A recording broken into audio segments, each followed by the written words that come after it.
Special edition of PFT PM. We continue our series of general manager interviews, and a man who has gotten through his second draft as the GM of the Denver Broncos. Joining us now, he's George Paton. George, great to talk to you again. How's everything? Good to be here, Mike. Doing good. What did you do last Thursday night since you didn't have any picks to make? Not a lot. You know, we did watch a little Russell Wilson. We had some friendly wagers, and just, you know, we're football junkies, so it's fun to watch the first round of any draft, really, but especially the NFL draft. Friendly wagers along what lines? Well, I can't get into it too much. Where guys go, right? Is this guy going to go in the first round? And, you know, and the coaches got involved, so it was fun. You know, we had a good time with it. Guys, you know, anticipating where guys go. Basically, those were the wagers that we had, the friendly wagers. How much different is your preparation when you're going into a draft where you don't have a first round pick? The preparation's the same. I mean, we were just, you know, instead of really anticipating and studying the clusters at maybe the 9th pick, you know, we do so more in the second round and in the late first, knowing that, you know, we always have an option to trade up. So the process doesn't change. It's just the type of players you're looking at. The announcement was made earlier today that the Broncos are going to London to take on the Jacksonville Jaguars. What are your thoughts about packing everything up and heading that far away from Denver to play a game? You know, we're excited. Our whole organization is excited. I'm excited. I've been over there twice. They do a great job. The fans are incredible. It's just another way to spread our brand, you know, spread, you know, the football internationally. And so, you know, I think we're all excited. It's a good time. I've been asking this question to most of the folks I've been talking to this week. We already know one of your games now on the schedule at Jacksonville. But when it comes out on the 12th, when you get the full thing, whenever you see it, you probably see it in advance. What's the first thing you look to? You look to week one, you know, really, and how many night games, but really you're focused on that first game. And then you kind of dig into it, how many night games, you know, and compared to, you know, your road games and what time of year and, you know, how many cold weather games. So you really dig into it, but really I look at the first game when I see the schedule. There's been some scuttlebutt that maybe you'll be the team that gets to go to LA to take on the Rams opening night of the season. Any preference or not to do that? You got to go there anyway at some point. I guess you can make the argument, you may as well do it right out of the gates. Yeah, I mean, really no preference. I love LA. I'm from there. It would be an honor to play there week one, but, you know, really no preference with myself or our team, you know. The concept that is come up, speaking of the Rams, and we're seeing it play out with receivers a lot this offseason. The F them picks, trademark phrase from Les Snead. I mean, you guys fell into that mindset this year with Russell Wilson. Is that just a one-off, or is it a sign of things to come that you're going to be willingly sacrificing draft picks if you can go out and get a veteran player that comes in and addresses a need? I just think it's if it's something unique and you have the ability to get a really good player, you're always going to look into it. We always have, even in Minnesota. We went and traded for Jared Allen way back then, you know, and that was before it was really in vogue. But I think if it's something unique, you have to explore it. You have to know where your team is at. You know, are they ready for a certain player? Do you have a chance to win if you get this player and you give up those picks? A lot goes into it. I know we do love draft picks. You know, we don't have a shirt to say it. But we do we had 9 this year. We had 10 last year. But obviously, when you give up, the first and second both years, I understand the question. You really were at Minnesota a long time. If you were there for the Jared Allen trade in 2008, right? Was that 08?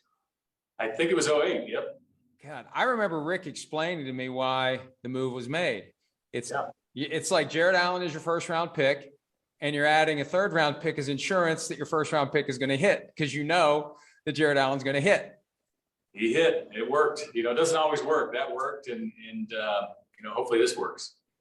Well, what have you seen so far from Russell Wilson that convinces you that it's going to work?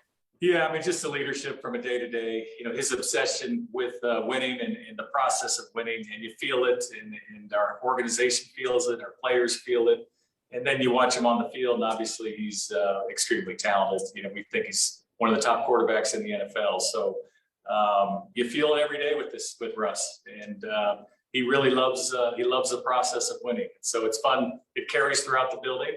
and it carries on the field. So it's been fun. When you introduced Russell Wilson, you made that comment, he's a winner. And that is a trigger phrase for certain folks who are in football and who follow football. They will stomp their feet and say wins aren't a quarterback stat. Wins are irrelevant to quarterback play.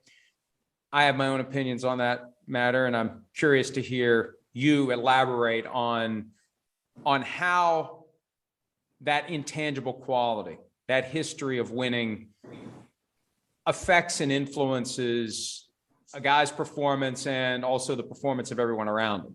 I just think you look at the teams that have won, and what's the common trait is typically it's a quarterback. And then you look at Russ's record, over the first 10 years, he's won more games than any quarterback, I believe, in history. And so that's a pretty good record of winning. And, you do your homework on Russ. We did that, we did the trade, and he's a winner. I mean, the proof is in the pudding. You look at his record, he wins games. Now, they had a lot of good players around him. I get it. And we're going to need a lot of good players around him. And hopefully we have enough around him where we can take that next step. But the way I interpret it, I think that, and I don't want to put words in your mouth, but the idea is he elevates his presence, his attitude, the way he carries himself, the way he has expectations for himself and necessarily everyone around him, that there's just something different. And I've picked that up from the quotes I've seen from members of the organization. There's just something different when Russell Wilson walks through the door. Yeah, there's something different. And I experienced that for 1 year or 2 years, actually, when we got Favre in Minnesota. And I remember that first practice, and it really, you knew it. It elevated everyone. And it did just elevate the players. It elevated the people in the building, the work ethic, the accountability. And we feel that here with Russ. Why do you think only one quarterback was drafted this year before you guys were on the clock? It's at, what was it? Where were you? 64 at the bottom of round two? Was that your first? 64. Yeah. Why do you think only one quarterback gets called before you? Because I'm sure you would have loved to have 5 of them picked by then, since you're not looking for a quarterback. Burn off all the picks you can at the position we're not interested in. Why do you think it was only one? Hard to say. I think probably a lot of teams addressed it. I can't speak for the teams that didn't take one. We thought there were some talented quarterbacks. There's so much that goes into the evaluation of a quarterback nowadays. I think there's more technology. I think teams are more efficient in evaluating quarterbacks. I can't speak for those teams. We really didn't get into it. Obviously, we evaluated all those quarterbacks, not knowing if we would give Russ. But that's a tough one to answer. I have a kind of I don't want to call it a theory. I don't know that it's baked yet enough to be a theory, but I almost feel like teams are less inclined to overdraft at quarterbacks now, because it used to be there's only one place you're going to get a good quarterback. Now, you just never know what any offseason is going to bring. You could have Russell Wilson available. You could have Matt Ryan fall out of the sky and land on your depth chart. Do you think league-wide there's just kind of a confidence that, yeah, we need a quarterback, but you know what, next offseason, chances are something's going to happen and somebody's going to be available, whereas in past years, it just didn't happen that way? I think maybe that there's a little bit of that, but if a team really likes the quarterback, they're going to take him, that year. You never know what's going to be, in the horizon. You don't know if the quarterback, let's say there is a veteran quarterback, you don't know if he's going to want to come to your organization. I just think you keep building your team the best you can until that quarterback, is within reach, whether the draft, free agency, trade. There's so many different ways to get a quarterback now. Obviously, look how, we had 2 trades back-to-back years to get quarterbacks.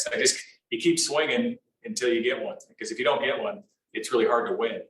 You're not specifically in this situation yet, but how closely are you paying attention to the dynamic of veteran receivers eligible for second or third contracts, money going haywire, some teams saying, we're out, take them, give us the picks, give us the cap relief. We're not going to pay him, you pay him. And then you can backfill with a first-round receiver, as we saw the Titans do. How much are you watching that? I know you're not in it yet, but it's just a weird trend where there's so many great receivers every year in the draft, but still guys are getting paid more than ever before, the guys who are proven they can do it. I think we have a pulse in every position, and receivers, we just signed 2 receivers we really like, Tim Patrick and Cortland Sutton. I was in Minnesota. We traded a great receiver to Buffalo. And so I think every situation is different. Receivers, I think it's become more of a premium position. It's the league is just more and more passing, and everyone, you need that number one receiver to create mismatches. So, I mean, actually, we have a pulse of that, obviously, and I'm just glad we have our receivers under contract. Your new coach, Nathaniel Hackett, I saw he lined up at tailback at one of the minicamp practices. What position are you going to line up at? I'm probably just going to watch. I don't know how much longer Nathaniel's, he may pull a hammy. He's working. He works out a lot. So, I would probably be a defensive back and get beat pretty, kind of like college when I got beat a lot. I have been paying as much attention as I can to the ownership situation, teams for sale. Obviously, it's no secret. How closely do you track that? I have a pulse. I've been so entrenched with the draft, and Joe Ellis has done a great job of communicating with me, but I don't really know all the specifics. We're really excited to get an owner here. We're getting new leadership here, and we embrace it. I think this organization, needs a new leader and a new owner.